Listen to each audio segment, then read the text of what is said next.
নির্বাচনের প্রস্তুতি পর্ব খুব ভালোভাবে সম্পন্ন হয়েছে জানিয়ে সন্তুষ্টি প্রকাশ করেছেন অন্তর্বর্তীকালীন সরকারের প্রধান উপদেষ্টা অধ্যাপক মোহাম্মদ ইউনূস। বলেন, প্রার্থীদের পরস্পরের বিরুদ্ধে কটু কথা না বলা, কোনো অভদ্র আচরণ না করা নির্বাচনী সংস্কৃতির খুবই ইতিবাচক পরিবর্তন। প্রধান উপদেষ্টা বলেন, এখন চ্যালেঞ্জ সুষ্ঠুভাবে ভোট গ্রহণ এবং আগামী এক সপ্তাহ খুবই গুরুত্বপূর্ণ। রাষ্ট্রীয় অতিথি ভবন যমুনায় জাতীয় সংসদ নির্বাচনের প্রস্তুতি নিয়ে উচ্চ পর্যায়ের এক বৈঠকে তিনি এসব কথা বলেন। এছাড়া নির্বাচনে 10,000 পর্যবেক্ষক দিতে চাওয়া পাশা নামের বেসরকারি সংস্থাকে কোনো পর্যবেক্ষক পাশ না দেওয়ার সিদ্ধান্ত হয়েছে। রোকনুজ্জামানের রিপোর্ট। আগামী 12 ফেব্রুয়ারি হতে যাওয়া নির্বাচনের সর্বশেষ নিরাপত্তা পরিস্থিতি নিয়ে শনিবার রাষ্ট্রীয় অতিথি ভবন যমুনায় উচ্চ পর্যায়ের কর্মকর্তাদের সাথে বৈঠক করেন প্রধান উপদেষ্টা। 43,000-এর বেশি ভোট কেন্দ্রে সিসি ক্যামেরা এবং 25,000 পুলিশ সদস্যের কাছে থাকা বডি অন ক্যামেরা যমুনায় বসেই পর্যবেক্ষণ করেন প্রধান উপদেষ্টা। সারা দেশে উৎসাহ ও শান্তিপূর্ণ পরিবেশে প্রচারণাকে আমাদের রাজনীতির ইতিহাস ও সংস্কৃতির জন্য খুবই ইতিবাচক পরিবর্তন বলে উল্লেখ করেন প্রধান উপদেষ্টা।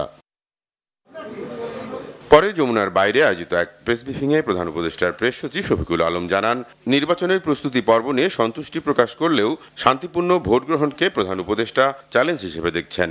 কটু কথা কেউ বলছেন না, কোনো অভদ্র আচরণও হচ্ছে না, আমাদের অভদ্র কথাও হচ্ছে না। আমাদের রাজনৈতিক ইতিহাস ও সংস্কৃতির জন্য এটি খুবই ইতিবাচক পরিবর্তন।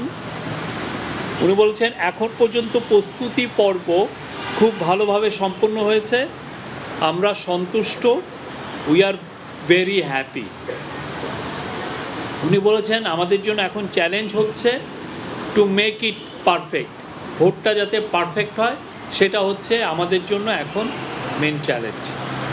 আর নেক্সট 1 উইক উনি বলছেন যে খুবই ক্রুশিয়াল। আপনারা জানেন ইলেকশন 12 তারিখে, মানে আজকের থেকে মাত্র 4 দিন পরেই।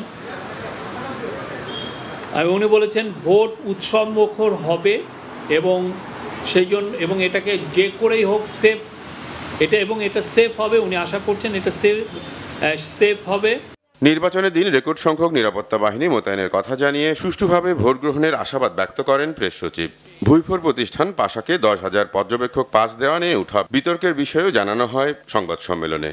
9 লক্ষের মতো মেম্বার অফ সিকিউরিটি ফোর্সেস, তার মধ্যে 1,08,000 হচ্ছে আর্ম ফোর্সেসের মেম্বার। নির্বাচন সুরক্ষা অ্যাপটাও এখন পুরোপুরি চালু হয়ে গেছে।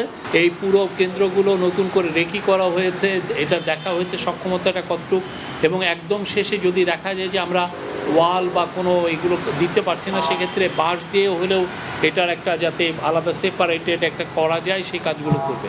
তো আমরা আশা করছি যে ইলেকশন আসতে আসতে ঝুঁকিপূর্ণ কেন্দ্রের সংখ্যা একদমই মিনিমাম থাকবে। একটা এনজিও তারা 10,000 নির্বাচনী পর্যবেক্ষক নিয়োগ করবে এটা বলেছিল। ইলেকশন কমিশন থেকে তাদের বিষয়ে খোঁজখবর নেওয়া হয়েছে।